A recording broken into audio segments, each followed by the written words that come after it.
আসসালামু আলাইকুম ভিউয়ার্স। আটা আর একটি ডিম দিয়ে সবচেয়ে সহজে ঝটপট তৈরি করতে পারবেন এমন একটি নাস্তার রেসিপি আপনাদের সাথে শেয়ার করব। এই নাস্তাটা বানাতে অনেক অল্প উপকরণ লাগে। চলুন তাহলে রেসিপিটি শুরু করা যাক। নাস্তাটি বানানোর জন্য একটা বাটির মধ্যে আমি 1 কাপ পরিমাণ আটা নিয়ে নিলাম। এখন এর মধ্যে দিয়ে দিচ্ছি হাফ চা চামচ পরিমাণ লবণ, চিনি দিয়ে দিচ্ছি 2 টেবিল চামচ পরিমাণ। এখন চিনি আর লবণ আটার সাথে ভালোভাবে একটু মিশিয়ে নিচ্ছি। আর এখানে আপনারা আটার পরিবর্তে ময়দা দিয়েও নাস্তাটা বানাতে পারবেন। তো এখন এর মধ্যে আমি দিয়ে দিচ্ছি একটি ডিম। ডিমটা আমি আটার সাথে ভালোভাবে মেখে নিব। তো খুব ভালোভাবে কিন্তু মেখে নিতে হবে।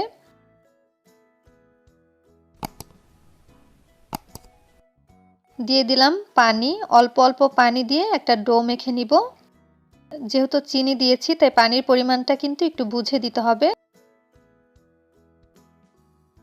তো ডোটা কিন্তু মেখে নেওয়া হয়ে গেছে। ঠিক এরকম নরম করে মেখে নিতে হবে। এবার ঢাকনা দিয়ে ঢেকে আমি 5 মিনিট একটা সাইডে রেখে দিব। 5 মিনিট পরে ঢাকনাটা তুলে নিচ্ছি। আর ডোটা আমি আরেকটু ভালোভাবে মেখে নিচ্ছি।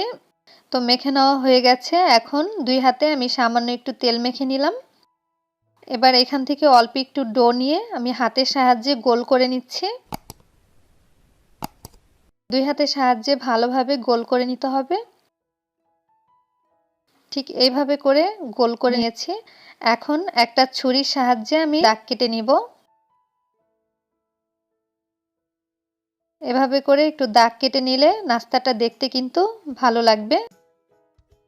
তো আরও একটি নাস্তা আপনাদেরকে বানিয়ে দেখাচ্ছি। হাতের সাহায্যে ফার্স্টে গোল করে নিতে হবে। এরপরে একটা ছুরি দিয়ে আমি দাগ কেটে নিব। আর এভাবে করেই কিন্তু আমি বাকি সব নাস্তাগুলো বানিয়ে নিব। তো একইভাবে সবগুলো বানানো হয়ে গেলে এগুলো আমি ভেজে নিব। ভাজার জন্য একটা প্যানে পরিমাণ মতো তেল দিয়েছি। তেলটা যখন হালকা গরম হয়ে যাবে তখন আমি একটা একটা করে এই তেলের মধ্যে দিয়ে দিব।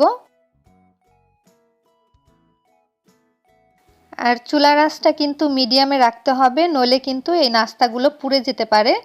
মিডিয়াম আঁচে এগুলো আস্তে আস্তে ভেজে নিতে হবে। তো এক সাইড হয়ে যাওয়ার পরে আমি অপর সাইড উল্টে দিচ্ছি। আর একটু সময় নিয়ে ভাজলে এর ভেতরটা কিন্তু খুব ভালোভাবে সিদ্ধ হয়ে যাবে, ভেতরে কিন্তু কাঁচা থাকবে না। তো 2 সাইডই খুব ভালোভাবে আমি ভেজে নিচ্ছি। আর তেলে এরকম ফেনা ওঠার কারণ হচ্ছে আমি যেহেতু এই নাস্তাতে ডিম ব্যবহার করেছি, এজন্যই কিন্তু তেলে এরকম ফেনা উঠেছে। তো নাস্তাগুলো আমি সময় নিয়ে উল্টে পাল্টে ভেজে নিচ্ছি। দেখুন নাস্তাটা কিন্তু এখন প্রায় ভাজা হয়ে গেছে।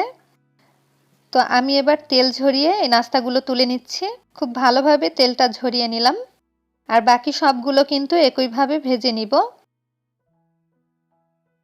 সবগুলো ভেজে নেওয়া হয়ে গেছে। আটা আর ডিমের তৈরি এই নাস্তাটা খেতে কিন্তু ভীষণ মজার হয়। আশা করছি ভিডিওটি আপনাদের ভালো লেগেছে। ভালো লাগলে চ্যানেলটি সাবস্ক্রাইব করে রাখবেন। আবারও হাজির হব অন্য কোনো রেসিপি নিয়ে। সবাই ভালো থাকবেন, সুস্থ থাকবেন। আল্লাহ হাফেজ।